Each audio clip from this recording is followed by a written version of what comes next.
do you think that peace may be upon us? No, we're not there yet, but I think we can get a little bit of clarity out of all the events that Niko Tornopolsky was describing.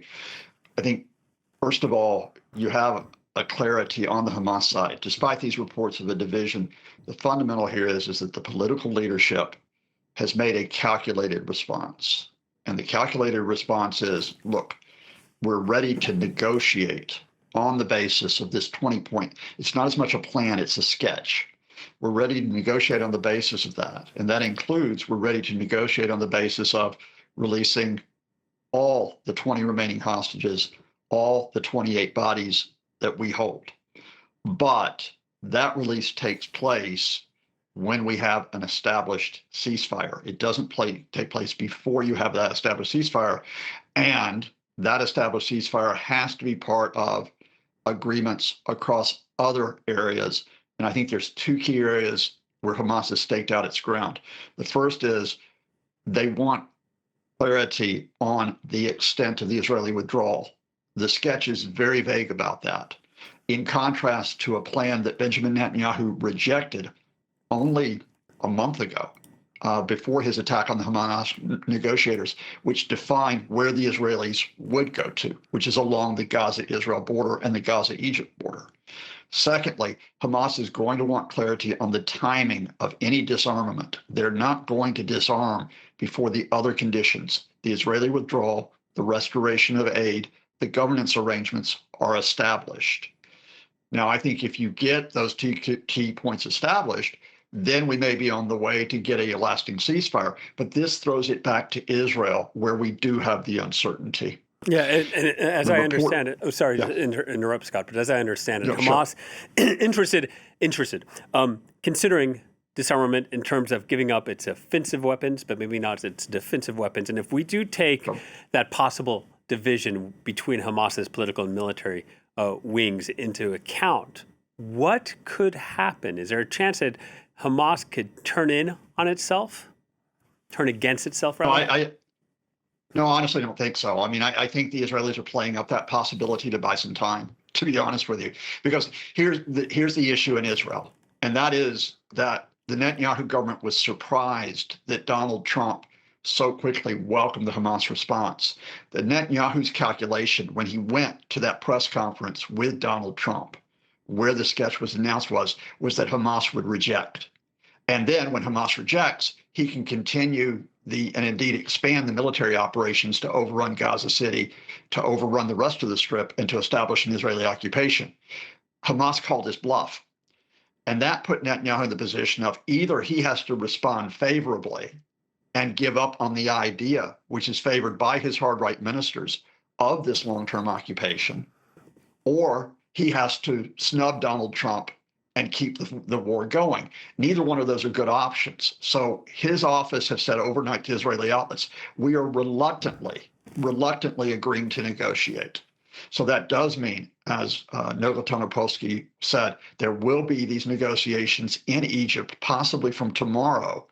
But that gets us into the tricky phase. And that is, what demands will the Israelis make? Will they make, in other words, that Hamas may find unacceptable? In contrast, what demands could Hamas make that the Israelis would find unacceptable? So I want to try to hold on to hope, but we have to be very cautious here. This is only the start of a possibility.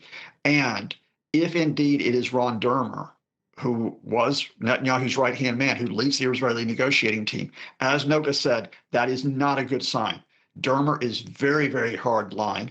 He has very, very much been pushing Israel's maximum demands, and that would play against the idea we're going to get the necessary compromise. Yeah, and also just curious what it means for, in the meantime, on the ground in Gaza, after Trump told Israel to stop bombing the enclave, Israel bombed the enclave heavily overnight, according to the Gaza Civil Defense Agency.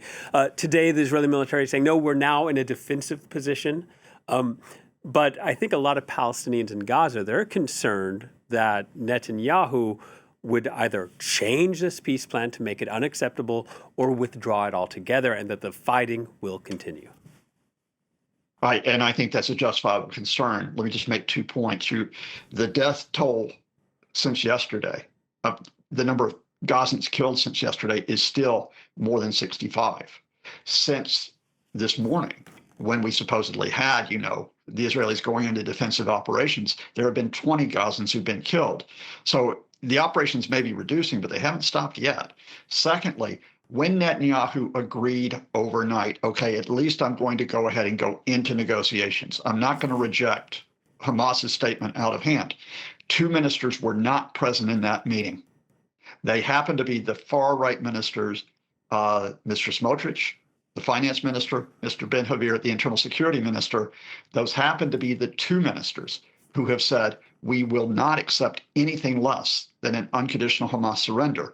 Now, in other words, Netanyahu's caught. He's caught. If he's going to proceed with this, he's got to defy those two hard-right ministers. But if he brings them into the talks, they probably don't go anywhere. Right now, let's be honest, he's playing for time. The Israelis now, not Hamas, are playing for time. How much time can they get before we get a clarity in terms of where they're going to go? Yeah, and a lot of concerns about, like you said, the word you're using, sketch, that's probably quite appropriate because so many of the details we don't know yet. But on Friday, UN legal experts said the plan does not respect international law. They raised questions over the right of Palestinian self-determination. They also pointed at the temporary transitional government that does not represent Palestinians or not representative of them. They raised 13 other points as well, Scott. Famine and genocide have already been declared in Gaza. So should this plan move forward if it is the best chance for peace, even if it's inconsistent with international law? I think you put the phrase there is there a chance for peace or at least a permanent ceasefire if we have this plan? And I agree with a lot of what the experts say in terms of the details. This international board, which Donald Trump declares he's going to be the chairman of. This is the plan of the former British Prime Minister Tony Blair, and there's no Palestinian involvement in that board. So is it the board that has the ultimate authority? Secondly, okay, the board oversees a transitional government, which oversees day-to-day administration of Gaza. All right, which Palestinians are going to be allowed onto that transitional authority? Now, Hamas will not be allowed on. We know that. Israel's indicating it will not accept anybody from the Palestinian Authority. So who are the Palestinian technocrats, the Palestinian activists who will be acceptable? No clarity yet. And thirdly, let's be very clear here. When Benjamin Netanyahu stood up with Donald Trump and said, okay, yeah, we'll agree to this sketch, within hours, he turned around, made a video in Hebrew, which said not only will the Israeli Defense Forces continue to occupy most of the Gaza Strip, he said there will never be a Palestinian state. But of course, the intention of most countries in the United Nations now, including France, is that there will be a Palestinian state.